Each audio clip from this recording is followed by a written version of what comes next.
அன்பான பரலோக தகப்பனே, இந்த வேளையிலும் உம்முடைய சந்நிதியில் வந்து நிற்கிறோம்.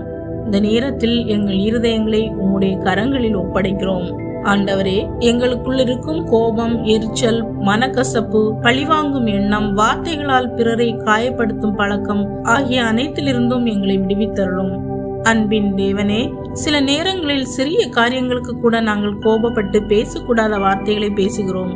எங்கள் அன்பானவர்களை காயப்படுத்தி குடும்பத்தில் சமாதானத்தை இழக்கிறோம். ஆண்டவரே, எங்கள் கோபத்தால் ஏற்பட்ட காயங்களை நீரே ஆற்றும். மனுஷனுடைய கோபம் தேவனுடைய நீதியை நடப்பிக்க மாட்டாது என்று உம்முடைய வார்த்தை சொல்லுகிறது. ஆகையால் ஆண்டவரே, எங்கள் கோபத்தை நாங்கள் நியாயப்படுத்தாமல் ஒப்புரவாகி விட்டுவிட உதவி செய்யும். கோபம் எழும்பும் போது உடனடியாக பதில் சொல்லாமல் ஒரு கணம் அமைதியாக இருந்து எங்கள் நாவை காத்து கொள்ளும் ஞானத்தை தாரும்.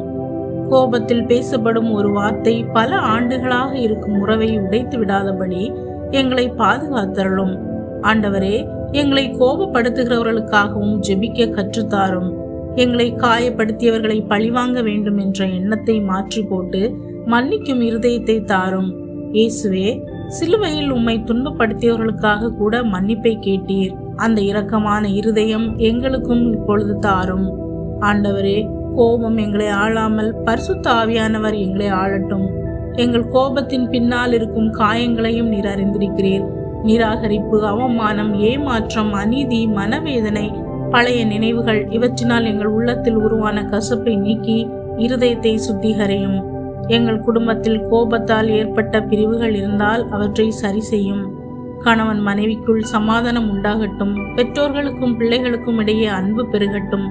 சகோதர சகோதரிகளுக்குள் இருந்த மனக்கசப்பு நீங்கட்டும். நண்பர்களுக்குள் ஏற்பட்ட பிரிவினைகள் சரியாகட்டும். ஆண்டவரே, இன்று முதல் எங்கள் வாழ்க்கையில் ஒரு மாற்றத்தை ஏற்படுத்தும்.